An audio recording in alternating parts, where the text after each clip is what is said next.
and agriculture and creative industries. I can't wait to talk to our panelists.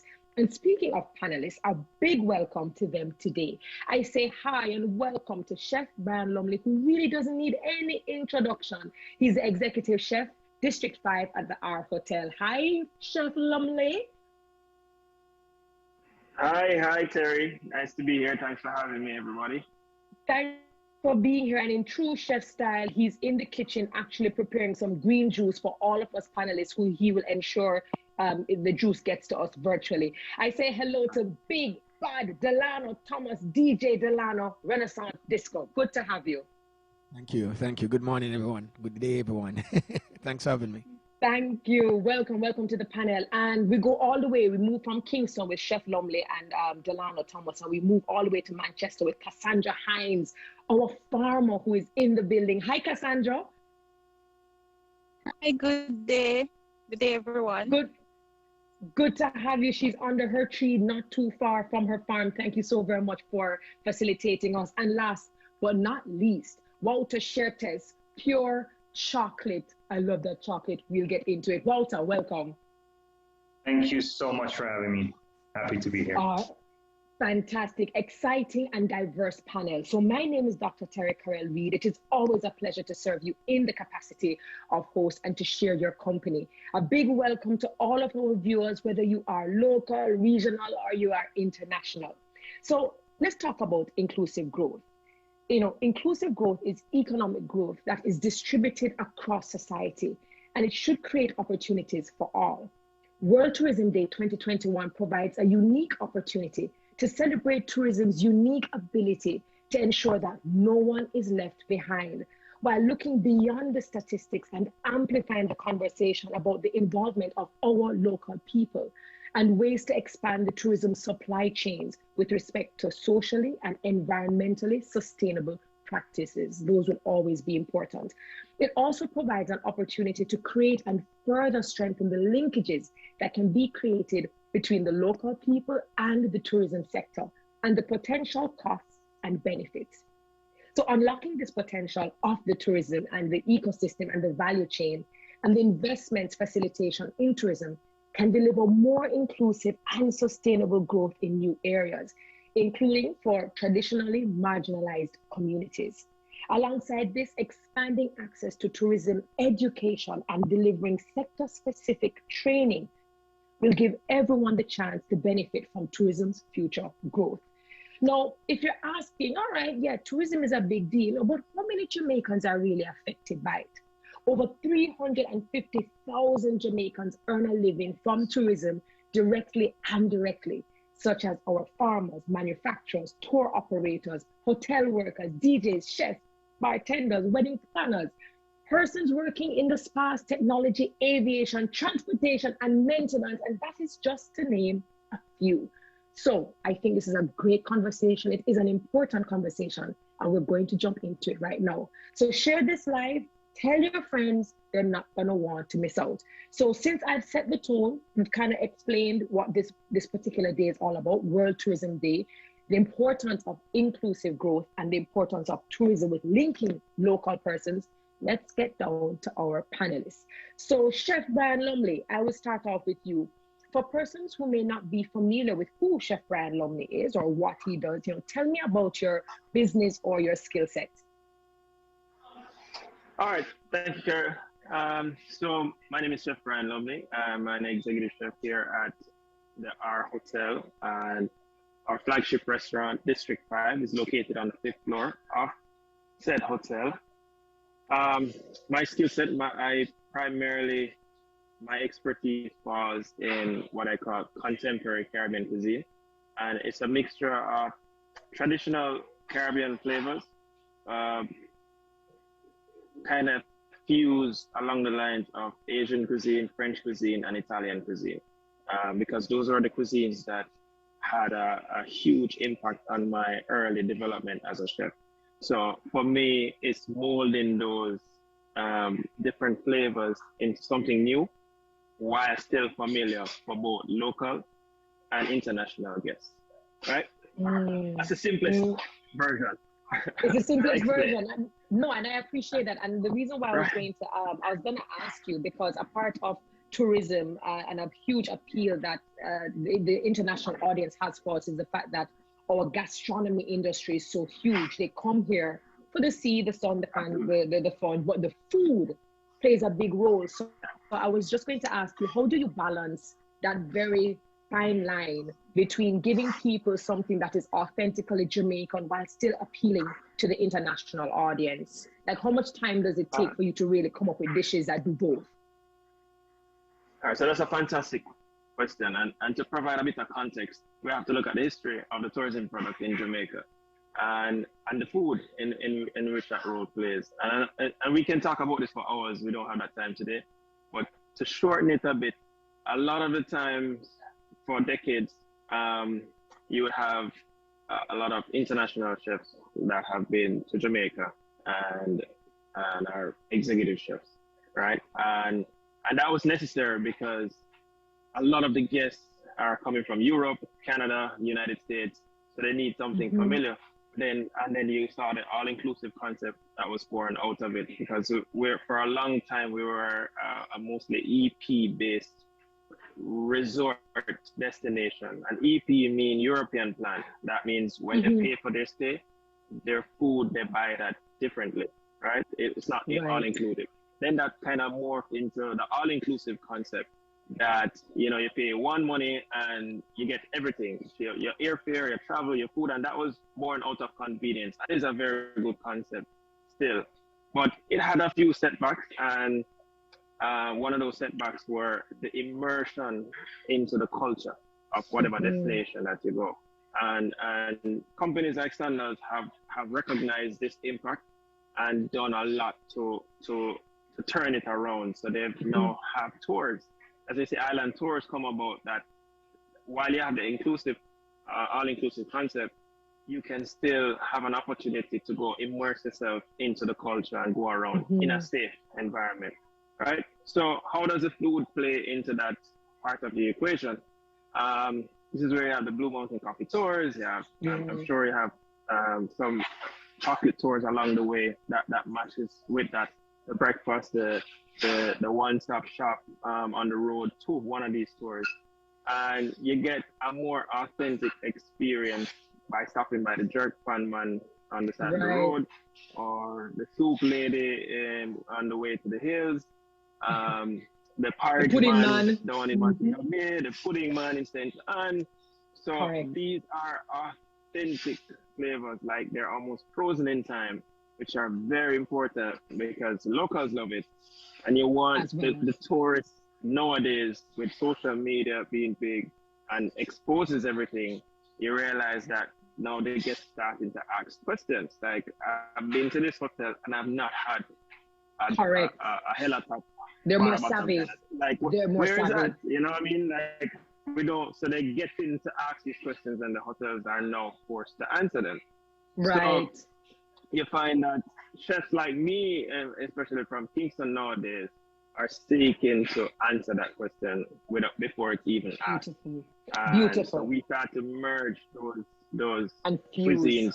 Where one of those examples I would do is my signature oxtail cannelloni, for example, and it's a lasagna sheet, deboned oxtail stuffed in the lasagna sheet and rolled. And then it covered with provolone cheese and mozzarella cheese and Parmesan cheese. Don't do that. Don't listen. Don't please. I see DJ Delano. I see DJ Delano rocking in his chair because that sounds really good. So the significance of that, right, is that we cook the oxtail authentically, like Jamaica, pure Jamaican flavors. But so you for present somebody who is a Jamaican, way. would have that and be like, this tastes like braised oxtail that I'm used to, but I've never had it in this way. And for somebody who's from Italy, for example, or America, they'll be like, I know cannelloni, but I've never had it stuffed with this oxtail. meat. So they have that check-off list to say, I've had a Jamaican experience authentically, but it was brand new. So it's almost like international guests and Jamaican guests can sit at a table having something new. And it's just like, wow, for both of them. And it strikes an interesting conversation with that. No, thank Food you. plays a huge role in a gastronomy. A lot of people travel for food, actually. Right. And No, that absolutely. their experience is not complete unless they taste something from the culture. Food. No, thank you. And I think what you will do is you'll inspire, you and many chefs in Jamaica will inspire other chefs who are coming how to hold on to their authenticity while trying out and fusing other things. Now, you mentioned something about chocolate tours, which is very interesting because we're going to go across to Walter. And the reason why I think this is interesting is because, you know, when I thought about Jamaica, you know, I think about coffee and food, and I think about music and, you know, culture, but I just never ever thought about Jamaica and chocolate for some strange reason. And here it is, you basically taken it, made it your own, and it is fused with the heart of Jamaica. But Walter, tell our viewers your business or your skill set. Sure, absolutely. Yeah, no, that's true. A lot of people have kind of forgotten about this gem in Jamaica, which is their cocoa. A lot of people don't know that Jamaica actually grows one of the 5 best cocoa beans in the world, and therefore is heavily underutilized. And that's where we jumped in. Now, my background, a little bit about us and my background. I used to be a chef as well. I used to be a pastry chef. I worked in the hotels for years, worked around, there you go, chef. Done that for a long time, learned how to make bean to bar chocolate overseas. My wife is, of course, from here, as you know.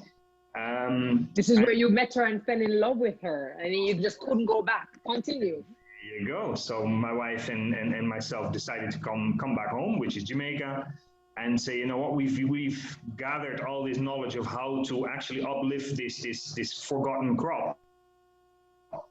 And that's where we decided, you know what, we're going to start making our own Jamaican bean to bar chocolate, because then you have that added value into the market where people don't just sell cocoa beans, but actually you're able to create a full product where more people can benefit from. And that's really what we're doing. And funny enough, well, not funny enough, but I thought it was way overdue. We recently won some international awards with our chocolate. Congratulations.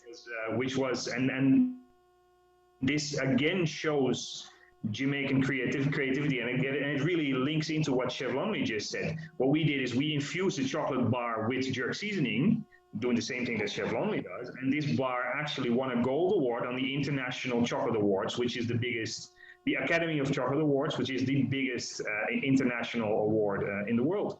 Incredible. So, this little island has so much potential, and we need to capitalize on that. And this is just one of the examples. Actually, next month, we will bring our Jamaican chocolate back to the Salon du Chocolat in Paris, yes, where we will bring our chocolate to the world stage yet again, to make sure that as many people as possible learn about Jamaican chocolate and know that we're making a premium product. So yeah, that's a little bit of what we do. We do everything by hand. We have really decided to do everything from scratch, the old-fashioned way. Mm-hmm. We're partnering with farmers, making sure that we directly trade with the farmer, making sure that he gets a fair cut. Because a lot of people, right? A lot of times we feel that the farmer is you know, he's a supplier to the hotel, but without a farmer, you don't have food on your tables. It's quite simple. Correct. Farmer, you don't have food. So we truly believe in making sure that the farmer gets a fair share. We actually, in our business model, we make sure to pay directly to the farmer. That's beautiful.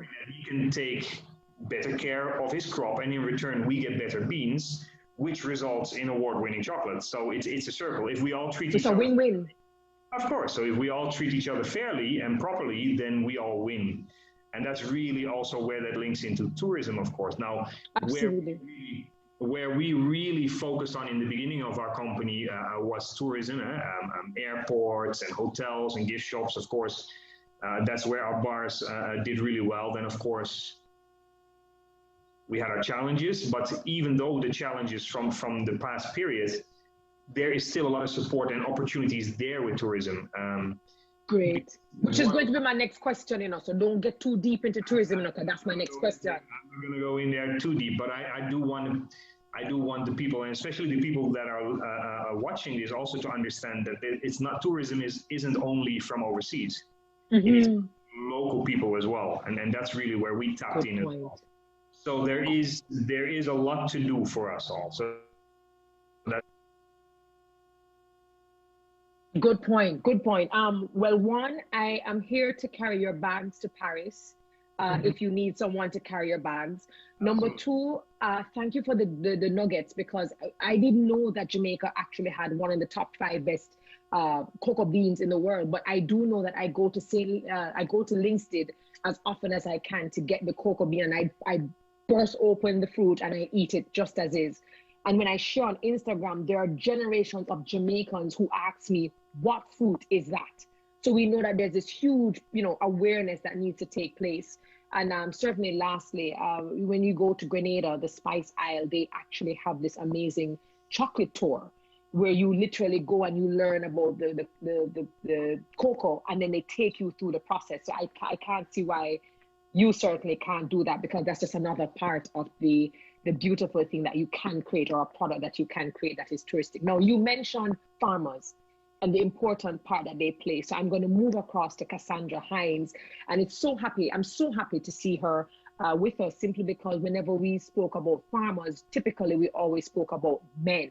So Cassandra, first of all, tell us what kind of farmer you are, because we know farmers might grow certain things and you don't grow certain things. Tell us about your business or your skill set. I am a vegetable farmer.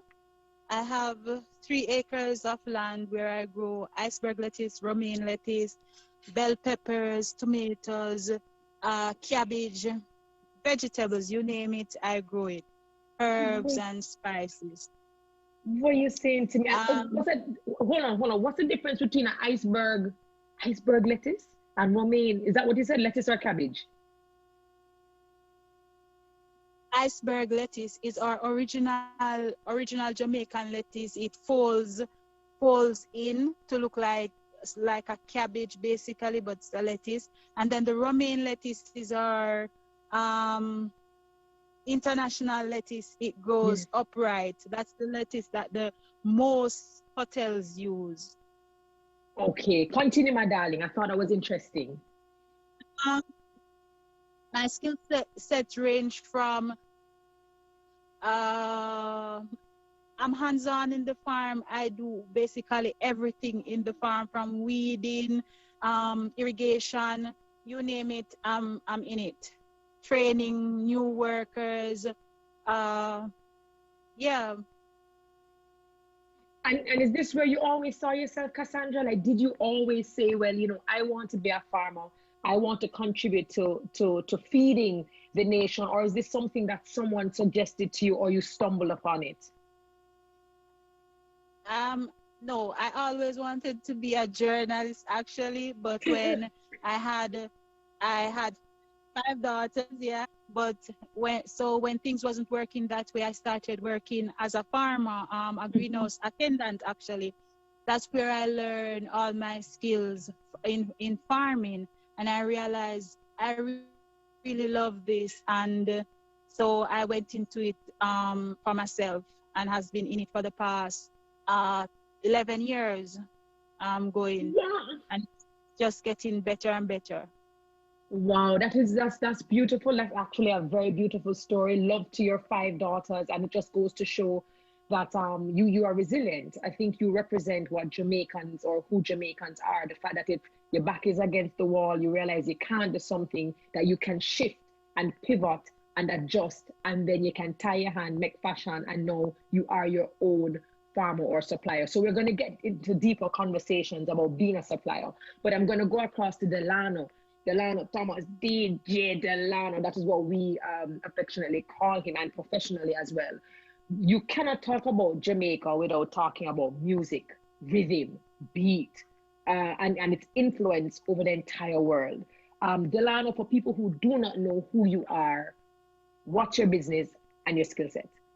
Okay, I'm a DJ, I'm a producer, a Billboard producer as well. And also a consultant training for DJ training, and I'm an owner of Renaissance Sound System. Oof. And why music?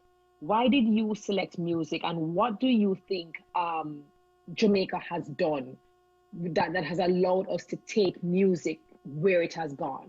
Wow. Well, I have to make it could be a long story, but I was born into music. My father was a sound system owner as well as electronic engineer. Used to build sound systems. So waking up in the morning, seeing him setting up the sound system in my yard, that was it. I was influenced by, overseas music as well. Break dance. I used to break dance back in the days as a little kid. I used to just fool around with music all the time. I was just surrounded by music. Come out from a barn, as you say, from a barn, was surrounded by music. Yeah. So the thing about it is that our culture, it's very huge and wide across the world, especially the sound system culture. It actually influenced a lot of different genres of music, like hip hop, EDM, the sound system culture on a whole, which is created here in Jamaica.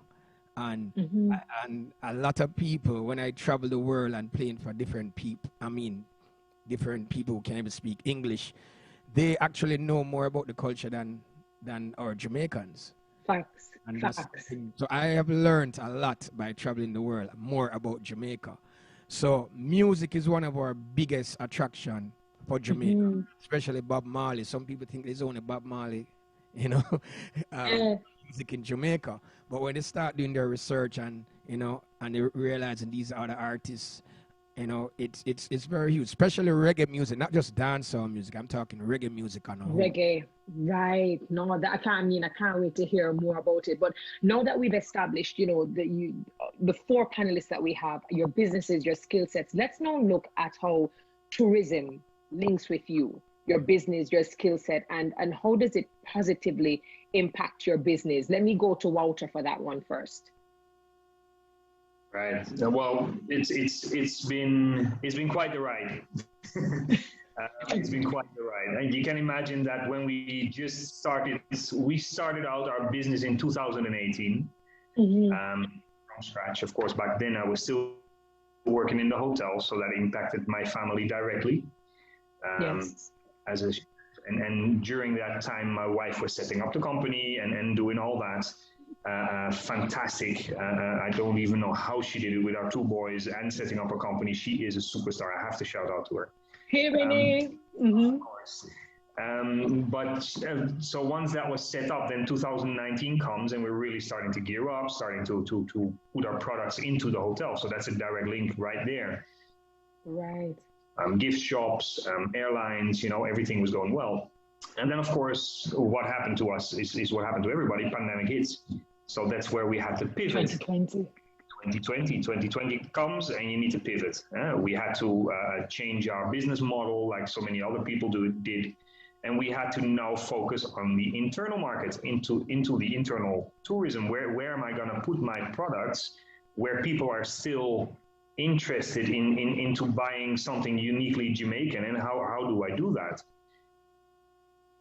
So we did that successfully. We stayed afloat. Of course, everybody had their challenges, but we're giving thanks for what we were able to do. And now, and this is where the resilience comes up, because I feel like some people are kind of giving up on this tourism thing because it's up and down and up and down. But I know, and you see all the indicators, that the moment we're going up so quickly. Yes. That it can't go wrong. All we need to do is just wait it out. So what I'm doing now is, of course, getting ready for the high season. I'm sure that there's a million things that need to be figured out on all kind of levels throughout society. But I'm sure that if we all pull together and get our noses in the right direction, tourism is still one of the biggest earners on the island. We just need to get back there, and we need to all, as I said, we need to all put our noses in the same direction and just make it happen, because so many families depend on it. Well, in my case, how it links in is very simple. The more chocolate I sell, the more people I can get into jobs, the more people can benefit, and that's very simple. And where do I sell most of my chocolate? And their livelihood. Of course. And where do I sell most of my chocolate? In tourism. So it's a direct link. My farmer can hire people to work on his farm. We were actually looking at, all right, let's get him a couple extra acres. Let's set up some packaging ladies. Let's put on, you know, so it's this trickle effect, you know, like it's a ripple, it's a domino effect. Right. So it affects everybody. As I said, you know, we got very fortunate. I can't say this enough. There is such a huge support for our products in locally. You can imagine, and this is kind of funny because when we started our company, we started with dark chocolate, which is normally locally not really. It's not, yeah, because the bitter taste, it's an acquired taste, I find. No, and this is also something that where Chef Lumley again touched on. You see this huge awakening locally, and here's your local tourism, that the younger people are getting this health conscious kind of reflection right now, and they're starting to understand and actively seeking out these more interesting flavors, and they will go to a restaurant, they will go and pick up my bar because it's a little different. So all these things are connected. So that's really where it affects us. I appreciate it. You mentioned Chef Bryan Lumley, so I'm coming across to you, Chef Lumley. You know, how has tourism positively impacted your business? Like Walter said, I mean, it's a pretty straightforward link.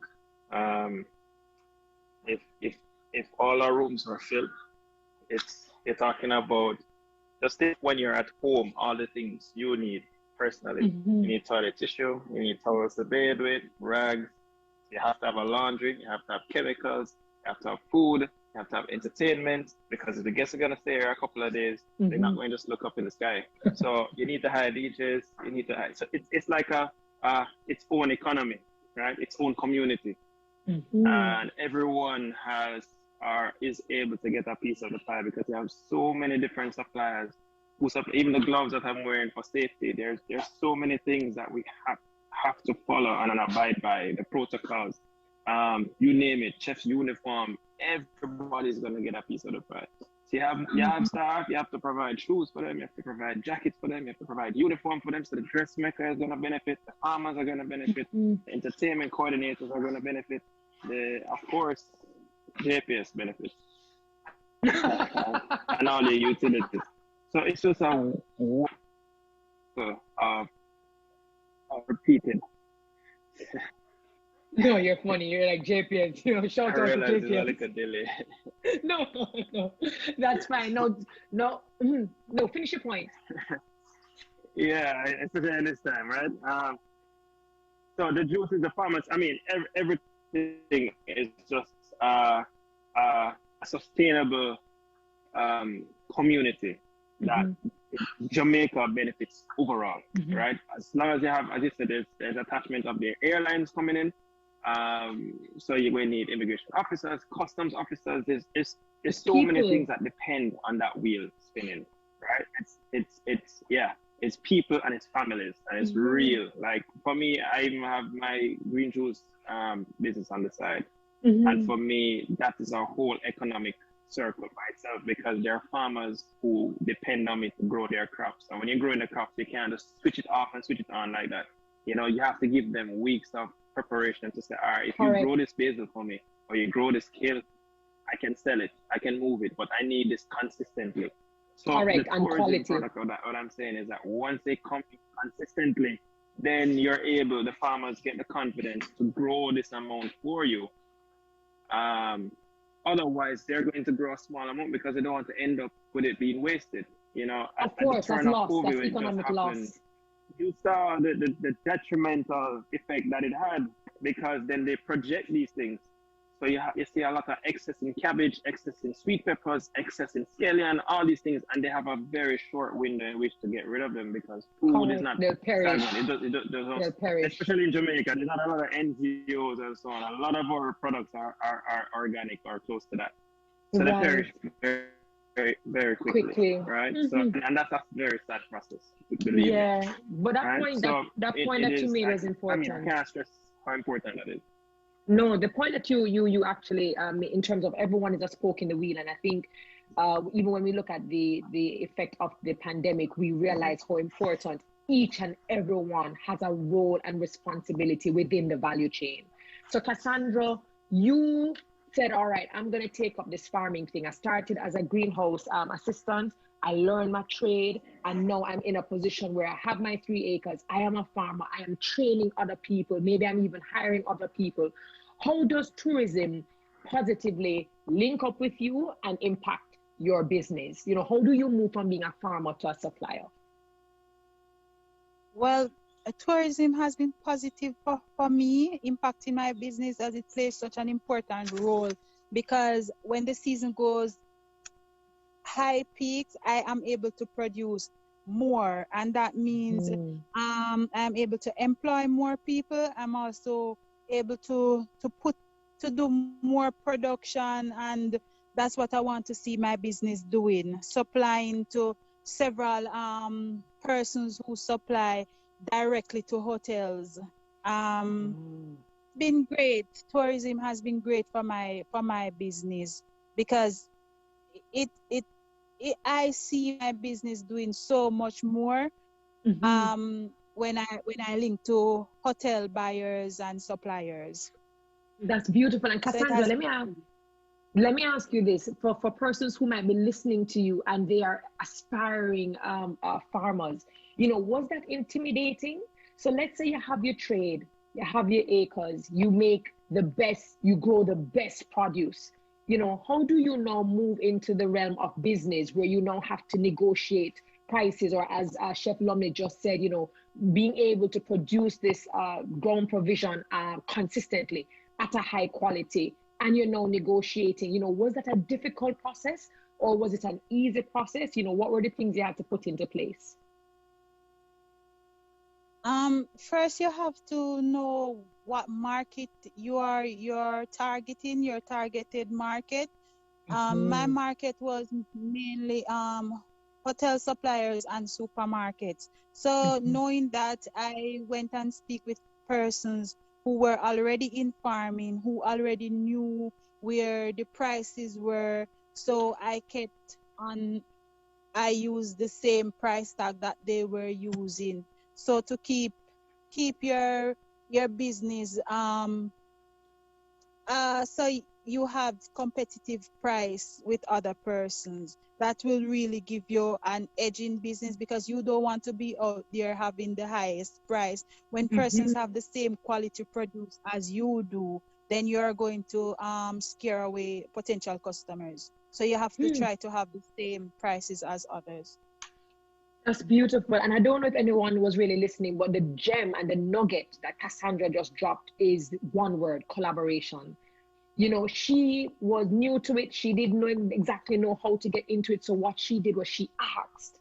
That's number one. She reached out, she asked other persons who were farmers, who were suppliers, and then she was able to collaborate, figure out what the prices are, to then be able to make her prices very competitive. So we actually want to push more collaboration rather than competition. And that's a very good thing that you mentioned there.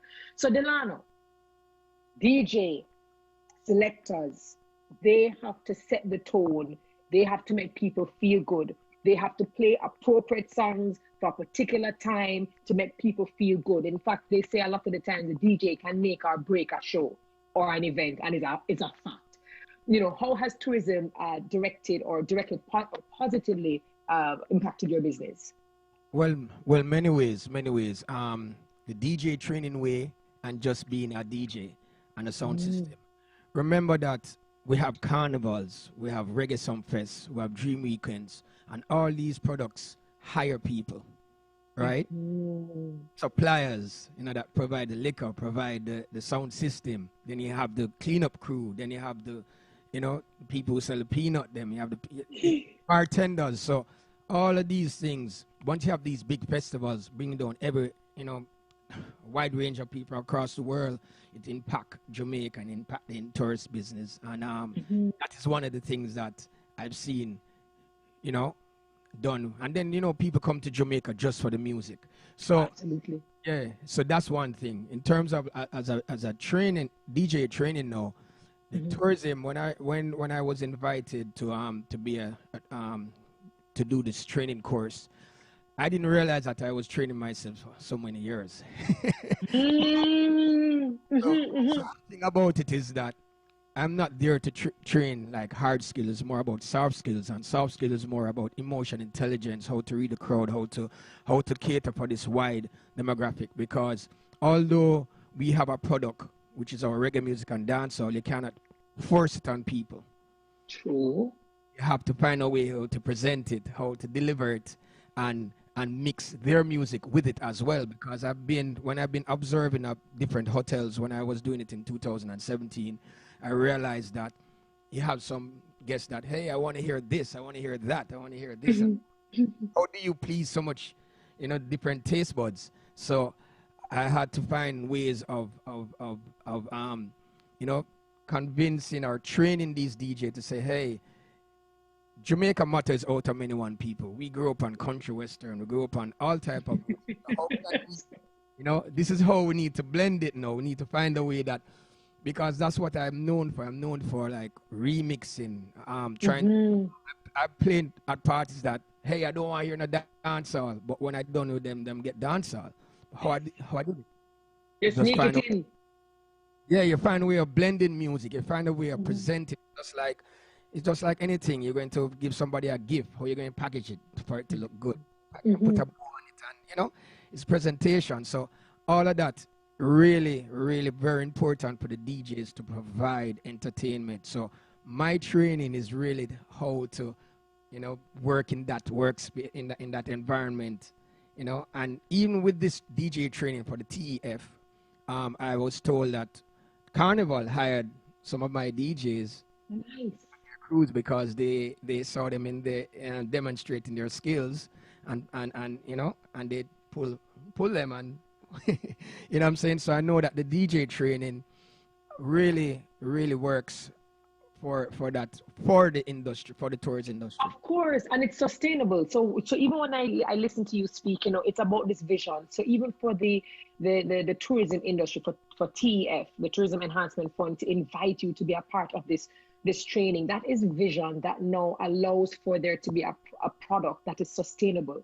So there are always new persons coming in who are learning, and then of course they become hired. And so it's this beautiful wheel that is turning, and I think that is absolutely beautiful. I think listening to your story also teaches us how to think outside the box. So even though we may have this business or this skill set, or we might be a personal brand, there are other branches that we can offer service to. And for you, it was training through this TEF collaboration, which I thought was brilliant. Thank you for that. So let's speak about the elephant, this big fat elephant in the room, which is the pandemic. It feels as if it's been 300 years. It feels as if it's not going anywhere, and yet business must continue. Economy still has to grow, and we still need to be inclusive. Cassandra, how was your business before and during the pandemic? What were the things that were happening, not happening before? What were the things that changed during the pandemic, and probably what was your biggest lesson? My biggest lesson from the pandemic is learning that you can't stand in one place and you can't depend on one thing too much. I was to cut production. The amount I did, I had to cut staff. So I see my business being cut back by about 80%. I have to do so much less of what I'm used to doing because of the pandemic. As one of our hosts has said, our produce, the lifespan of our produce is so short. So when we can't produce in bulk anymore, so we have to do small amounts, and watch the season, watch the high point and the low point, and just go with the different times, that we have. Right. No, man, that's fine. Listen, all of us in Jamaica know about a little Mongol dog that always show up in the Zoom meetings, All of us are Mongol. I'm sorry, they call them the brown terriers. Excuse me, the brown terriers. No need to apologize. And we understand that you're in your natural environment.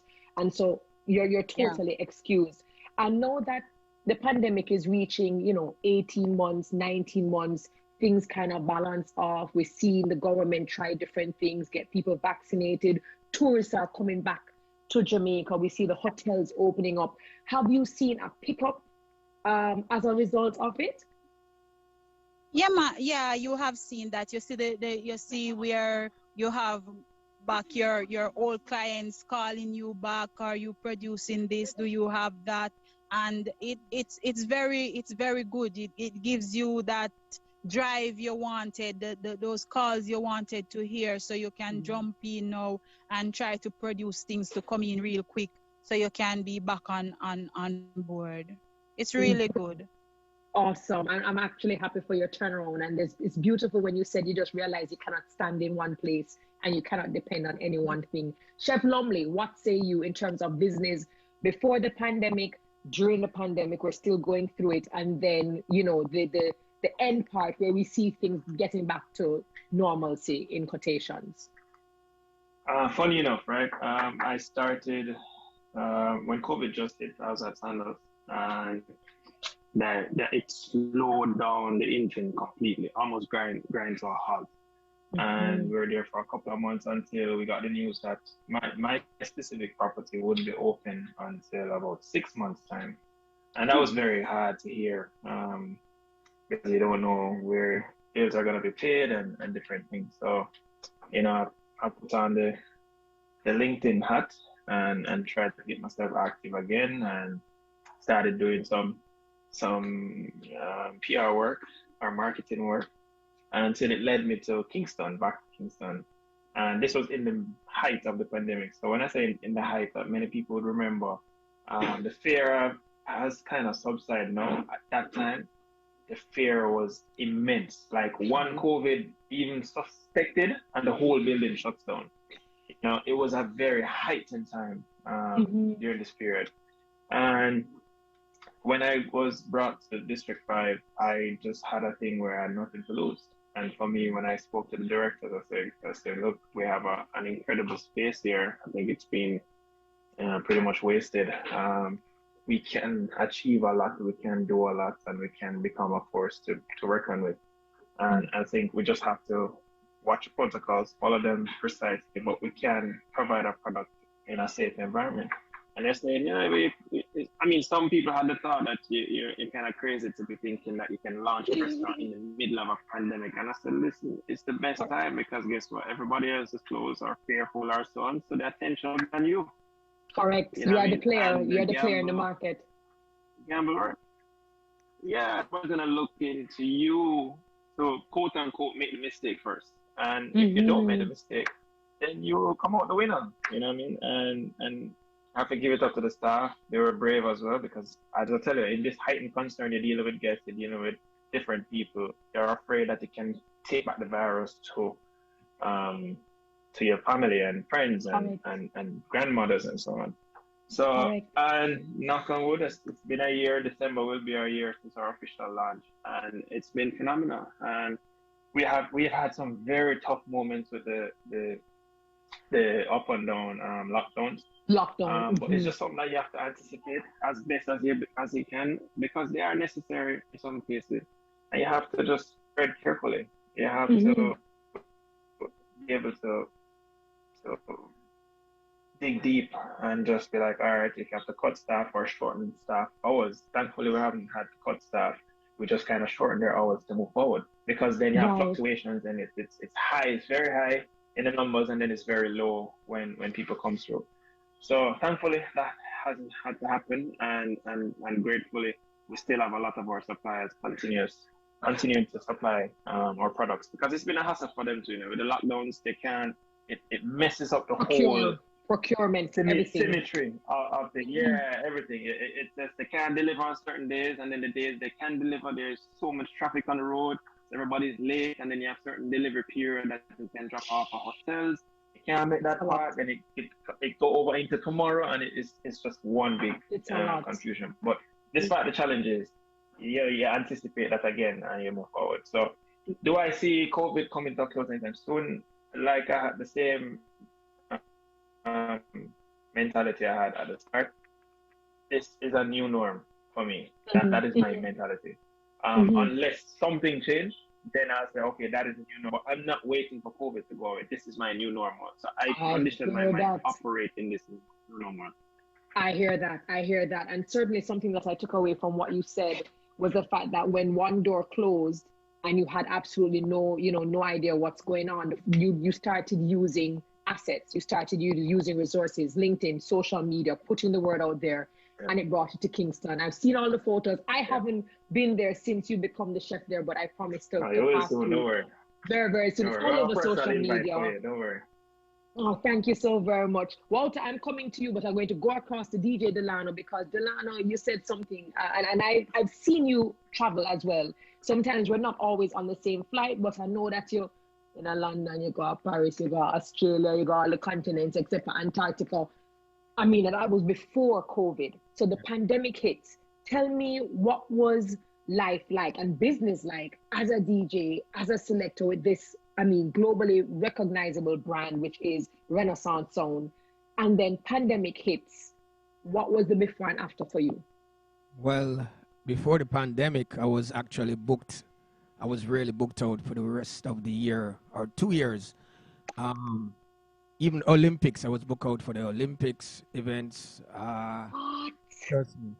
So when it came, getting all those deposits as well too. When it came and everything shut down and all my businesses are entertainment. Yes. I rent headphones for silent parties. I have a sound system that I do provide PA system for entertainment. So I do have staff as well. So when this pandemic happened, I had a plus. I had, two. It's two things. The bad part of it is that you don't have no work. Your staff don't have no work. So I went to YouTube University, and I learned a lot more stuff that I should have done, when I met more people in the industry.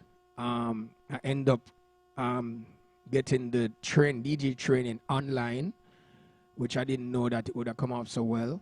In terms of because of the pandemic and everybody is not really busy, I actually linked up with Serato software company that provides a DJ software it's the #1 DJ software in the world. I got them on board to be part of the DJ training, which is, people wonder how I got that done, but it's because nobody don't have nothing doing. So the DJ training actually was a success during the pandemic. In terms of getting back into the DJ world, I actually got introduced to Twitch. Well, I knew about Twitch before. Twitch.tv is for gamers, but they actually for DJs. And now I created a whole new community, whole new friends all over the world. I play online. I get paid for playing online also. And I'm just reaching out to people from Germany, Austria, Hawaii, all these different places. So now this is how I realize how reggae music big. So every time I'm playing reggae music, I'm seeing my followers just going up. Right now, I'm actually getting bookings now for all these different parts of the world as the pandemic decreases, right? Also, they are coming to Jamaica. Even when I did a series of online event at G-Jam Hotel, people were in their rooms and asking if DJ Delano is going to be there. So I actually got forced to come to Jamaica. So as I said, I had the ups. I had to learn a lot more new stuff, how to survive as a DJ. As Lumley said, it's a new norm. I had to know that this is not going away for now. So I have established myself as well as an online DJ and as well as a touring DJ. So no matter what, like what we're doing now, we're having our meeting online and it's broadcasted all over the world. So it's a very huge learning lesson for me. I never happened to me in life, but I've learned a lot. No, that's beautiful. Definitely, as you were speaking, things that stood out for me is the diversification, you going online, the exchange of knowledge, finding new opportunities and partnerships. and really adapting and becoming agile and just taking a risk, you know, betting on yourself. Walter, before the pandemic, you just get your business, you're taking off, pandemic drop. Oh my goodness. Tell me about before and during the pandemic. Right. So before the pandemic, as I mentioned before, was really going well. You're just setting up a business, so you know you're still a little shaky on the legs. You're getting all these really good reviews on your product. People are loving what we're doing. You know, our concept is really geared towards making sure that as many people as possible benefit from the artist and the artwork, to the farmer, to the local communities, and then you basically see this whole thing crumble overnight. Yeah. That was you know, a hard pill to swallow. But you can do two things: sit down, or you can indeed diversify and learn and pivot. Now, we actually were already in the process of creating a next line of bars that were a little smaller. Yeah, you need to. In my case, I needed to adjust my product size and my product pricing to adjust better to the local market. We had made initial steps, and then with our last breath, let's call it like that, with our last, you know, it was a bit of a Hail Mary. Okay, we're gonna now push this before the very first lockdown, where everything really locked down and everybody had to sit still for a couple of weeks. Right the day before, from Trelawney, we drove down to Kingston to pick up this packaging. And then, during lockdowns, you're just sitting and waiting. So you really, I call it hibernate. You hibernate and wait it out, because that's the only thing you can do. And then, you know, you see your finances going. You're talking to people. You see what's happening. How can we do this together? And I do have to say that the amount of togetherness and understanding in the society was amazing. I mean, you call anybody you need to call, and people understand and help you out, and that was really, really good. And then we had to get back to square one. We had to build a new network in the society, because of course our network was geared towards hotels, and now we need to go local. So we went back door to door. You shouldn't be afraid to start knocking on doors again, and in the middle of the pandemic, we were literally going door to door with our new product and saying, all right, you know, and try to make it attractive and make people understand why they should buy your new product in their range whilst they're already not making money. That was the hardest thing we had to do. But I think the biggest lesson I've learned there is really to continue to pivot, continue to learn, and continue to really forge these relationships, really, and foster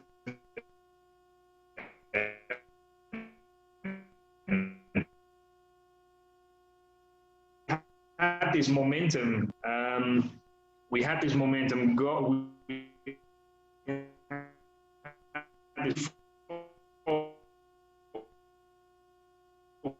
Focused on. Say that again, Walter. Say that again. I think I missed that last part. I'm not so sure if it was on my side, but you froze a little. Something's happening on my screen. Is everybody else hearing Walter? Okay, here we go. Okay. So yeah, during the pandemic.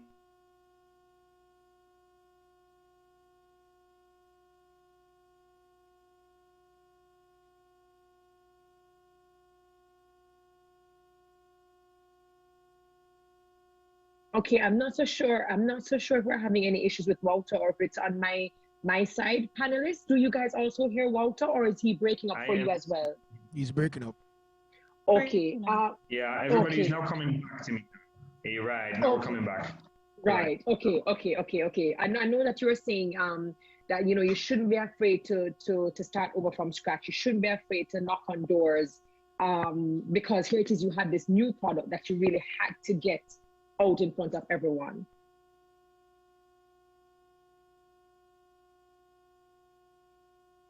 I think we might be having some issues. So I think we'll go back to Walter when we can figure out his connection. But I really do have two more questions when he comes back, or when it's your connection. Don't worry. I know that I might chip in and out for you as well, but I hope that you'll be able to participate in the next 2 questions. So, Cassandra, now that you know what it is like to be a farmer, you've been a supplier for, you said, your hotel industry as well as your supermarkets. Those are your target audiences. Would you encourage other persons to get involved in tourism as a supplier? And if so, why? Yes, I would. Tourism is a big brand. It's a #1 selling brand. Everybody get a little piece. So you have in your business, you just know your product, your best product, and do that. Try to find buyers. As Walter said, don't be afraid to knock on doors, call persons, tell them what you have, introduce them to your product, and yes, it should work. Go ahead, do your thing. I like that. Sometimes as Jamaicans, we shame, we shame. We don't like rejection. We don't like nobody buff us. We don't like nobody tell us no. And so a lot of times we sit down in the same space and we don't know that there are persons out there who would love to help as long as they know that you want the help. Chef Lumley, would you encourage persons to get involved in tourism as a supplier? And if so, why? Absolutely. There's so much, it's so diverse, first of all. So if one thing don't work, you have so many other products you can try.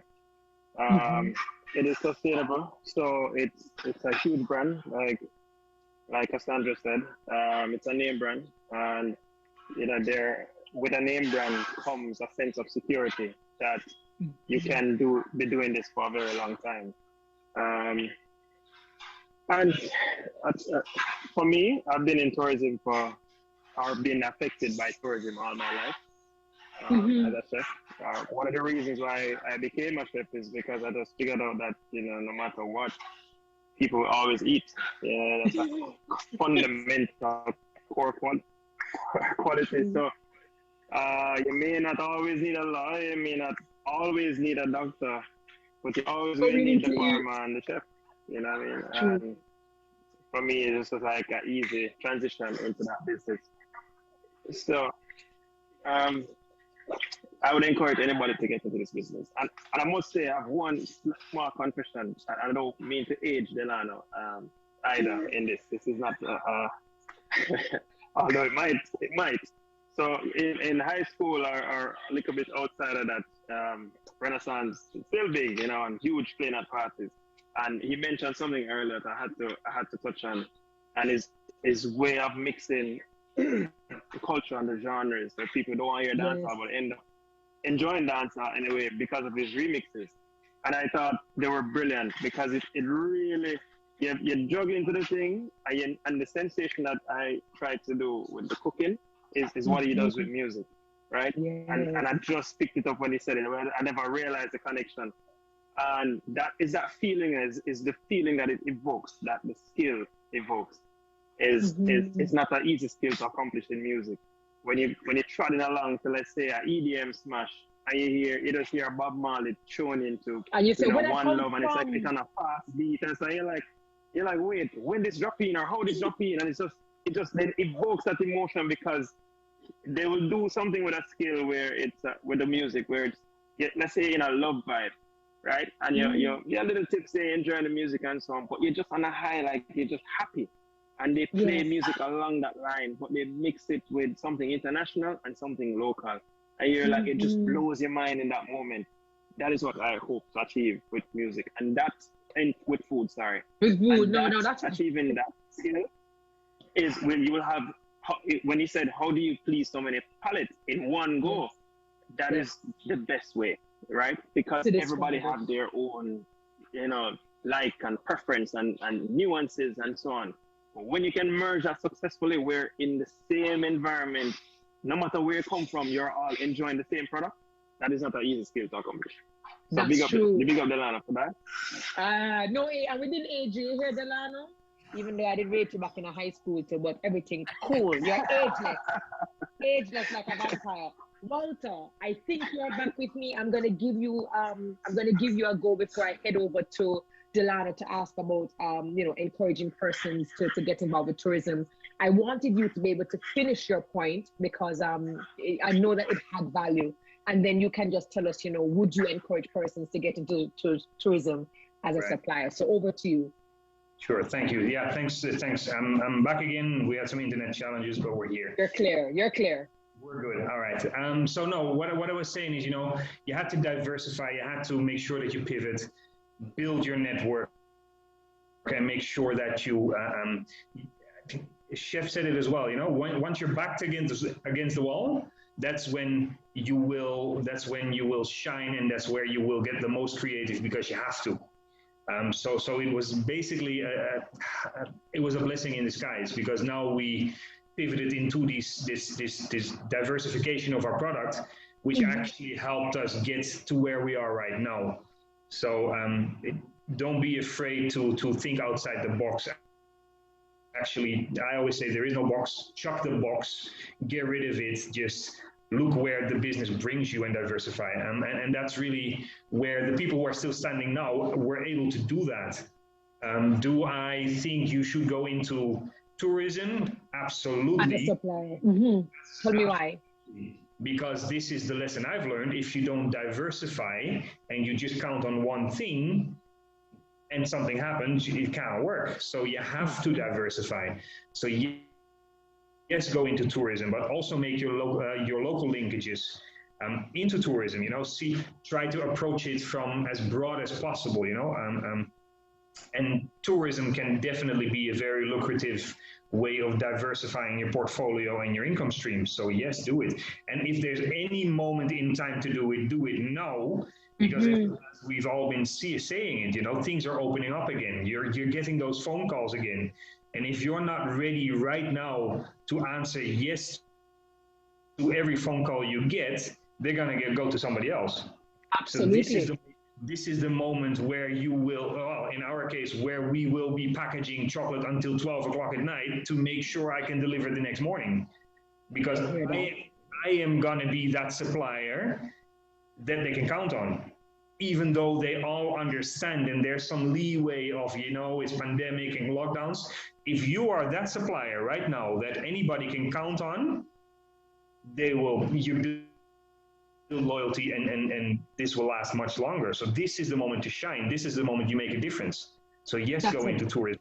Yeah. That's a big speech. That whole thing about, even though all of us have our backs against the wall, we're all affected by timelines and we might not be able to deliver.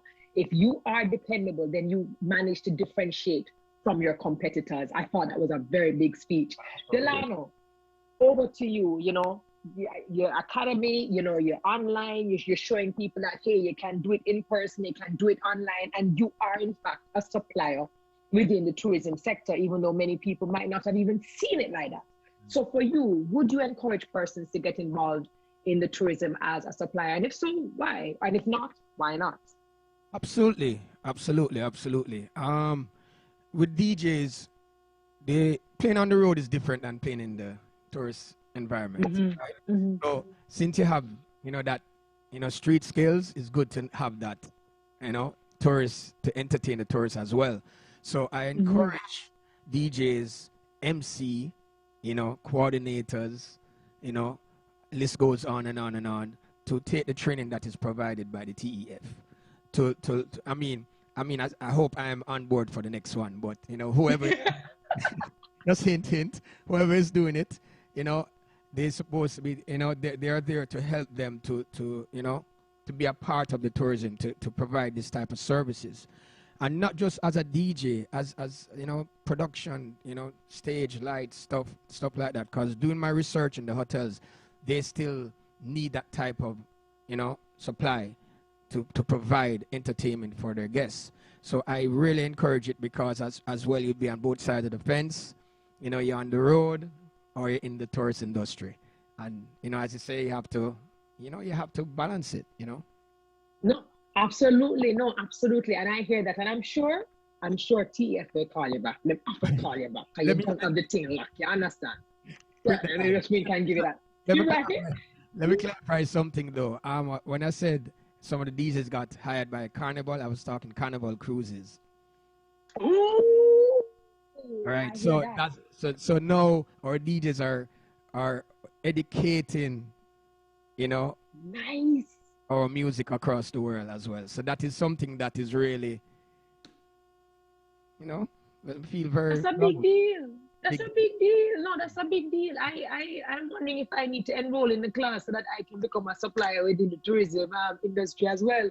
But I mean, this is the kind of conversation that I think a lot of persons need to hear, and it's so we're so happy to have diverse panelists who represent different industries. So as we close, I'm going to ask you this final question, and it's very important because we realize that Jamaicans have a huge entrepreneurial spirit, and even when things got really hard is when we saw Jamaicans start to hustle and then pivot and then shift and then start to sell other products and services. So we know we have it within ourselves, but we know that we do have other Jamaicans who have the idea, or maybe they have the talent, but they just don't really know how to get started. My final question to you, my amazing and esteemed panelists, is, you know, what advice do you have for future entrepreneurs in tourism? For those of the ones who want to become any part of the tourism space or the ecosystem, even outside of your industry, what advice do you have for them? Let me start with Chef Lumley. For me, I would say get certified. The TAF has had a fantastic program, JHTA, and even if you're not sure what you want to do, there are several different aspects that they do certification in and training. And once you have the experience, it's easier for you to do it. But even if you don't have experience, you still can do a lot of the beginner courses. So that's the first thing, because then that authenticates you to give you a lot more opportunities within the tourism space as Jamaica moves to improve the product. This is one of the ways in which they want to ensure our longevity in it and to compete against the tourism products overseas. So we have a strong brand and they recognize that, but coupled with a strong brand, they need professional people. And we already have friendly and great, and we have a good spirit. So they want us to be certified, and so that we can be the complete, you know, like a KFC, a meal deal. They want, you know, they want some meal deals, right? So the complete package. Yeah, man. No, that's absolutely fantastic. I think we take it for granted. So we may have great cooks, you know, but they will never be considered chefs within the professional setting because of the lack of certification. And so in order to go to the next level, it's not enough to just be talented, but to have the backing of that certification. I think that's a huge point that you just made. Walter, what about you? Your advice for future entrepreneurs in tourism? It is absolutely what Chef says. Get certified. There's beautiful programs with the TEF in all kind of ranges, from becoming a chef, a waiter. But even before that, before getting certified, take a step every day. It's better to take a small step every day than to try to do everything at once. And it sounds easier than it is, but you just have to start. You need to get out of your seat and do it. If you want to become an entrepreneur, there days goes by, weeks goes by that you don't see anything happening until all those little steps that you have taken on a daily basis start combining, start blossoming, and there you go, your chances come. But if you don't create that energy, that motivation for yourself by taking, even if it's one step at a time, if you do that, then nothing, just get started. That's what it is. Start, believe in yourself, and work your network. Work your network. I mean, reach out to people who are already in the industry. As Cassandra said as well, reach out to people in the industry, work your network, and take the first step. That's what it is. And don't. And I love that. And I think that there's a difference between, and I see this once in a while, you know, don't have the mindset of I'm trying a thing. No, have the mindset of I am doing this. This is gonna happen. This is gonna work.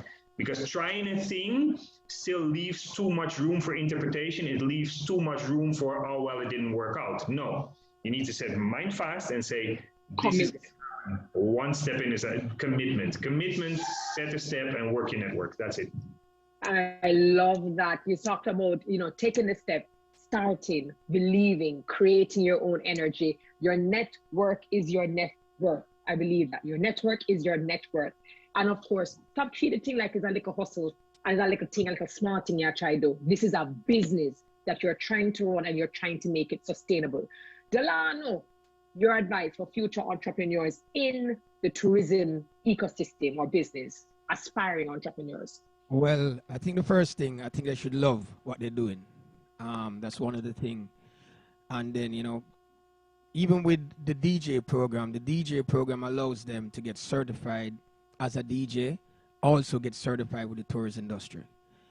Same, the same for TBD call, all of those things. So yes, to get certified, but you have to love what you're doing, to me, and be organized and really take it serious, and and also keep doing your research, because that's one thing with any business, not just a DJ business. You have to keep researching. You have to keep researching and be organized. That's it.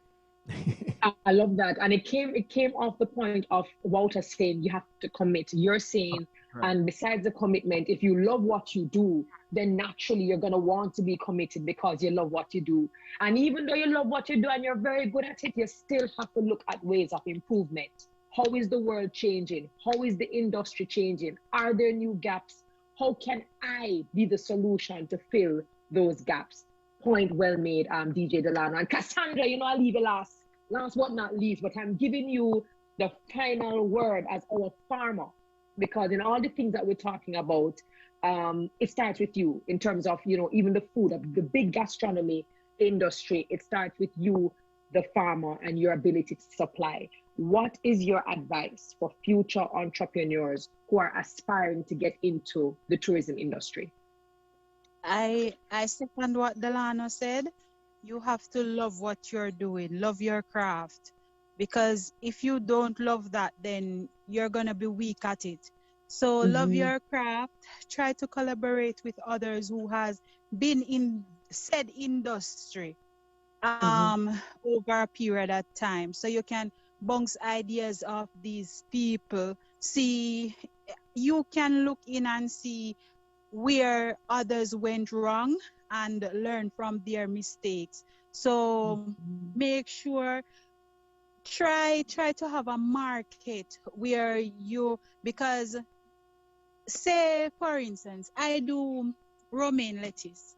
My romaine lettuce takes 8 weeks from the nursery to the farm. It takes 8 weeks. So I go ahead and I'm going to set in my seedlings, my seeds, and as soon as it reaches seedling stage, 2 weeks, I start looking suppliers. So that's when you start looking suppliers for your goods or your service, whatever you have to offer.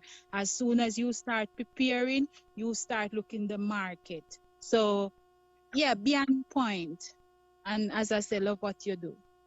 No, man, I hear that. You're talking and Walter was nodding like he must say, preach, I hear you. Preparation is key.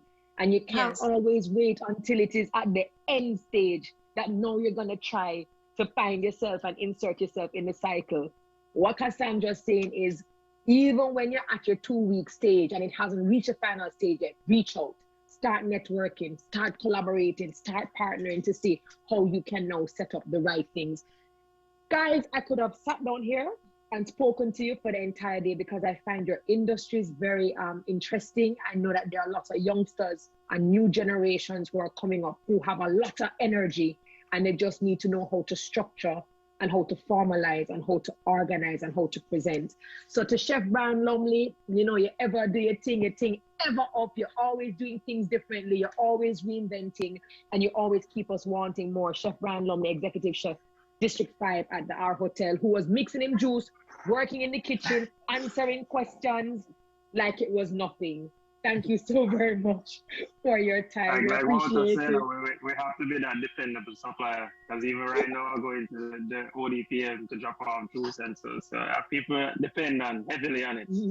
No, well, you make it look very, very easy. To Delano Thomas, DJ Delano Renaissance Sound, and I'm going to call you the online, the trainer. You know, I can't just call you a DJ anymore. You know, you're more than that right now.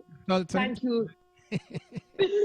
You're everything right now. No, thank you so very much. And the legacy that you've managed to build for yourself over the years, where different generations can still look to you as the standard, that's a big deal, and that is sustainable. Big up yourself. Thank you very much. To Cassandra Hines, my darling, my farmer, my female farmer, you are a big deal, because you become a face, you become an inspiration for many girls out there who think that they cannot do it, that they can't be farmers, that they can't be successful suppliers. And so we said big up to you, your 5 daughters, and the work that you do on your farm. And I cannot wait to hear more from you, Cassandra. So thank you so very much for sitting under your tree, getting your Wi-Fi stable, and holding your phone for about an hour and a half. Enough respect to you. Thank you very much, Terri-Karrelle. And I to Chef Lumley, Chef Lumley. I wish we could collaborate. You know, you could do so much for my business. All right. So, Chef, yeah, man. Tourism Enhancement Fund. Yeah. That's beautiful. That's beautiful. And I like Cassandra. When Cassandra wants something, she literally go out and she goes for it. And I appreciate that personality. So we will see how we can link up the two of you. All right. And Walter Schertes, pastry chef who just completely turned it around, took the cocoa and said, why not make Jamaica known for something else? The chocolate industry, something that definitely the Slavic countries have under wraps. Thank you so very much to you, your beautiful wife, Renee, for looking at this industry and making it your own. Thank you. I want the chocolate with the cranberry. You know, every time I see, I will ask you for the white chocolate and the cranberry, something that was this. Bring it back for me, please, sir. No problem. All right. So thank you so very much to all of our viewers. You stuck with us. You stayed with us. We appreciate it. Again, thank you for making it the World Tourism Day, September 27th, where we had a fantastic conversation about let's talk inclusive growth in tourism. It's not just about the sea, the sun, the sand, and the fun, but looking at all of the cultural, social, economical, and political contributions that tourism makes. Ladies and gentlemen, be safe for the rest of the year. Get started on that business and get in tune with tourism. I'm your host, Dr. Terri-Karrelle Reid. It has been a pleasure serving you in this capacity. Take care. Wave to them, guys. Wave to them. Wave, say bye. Take care.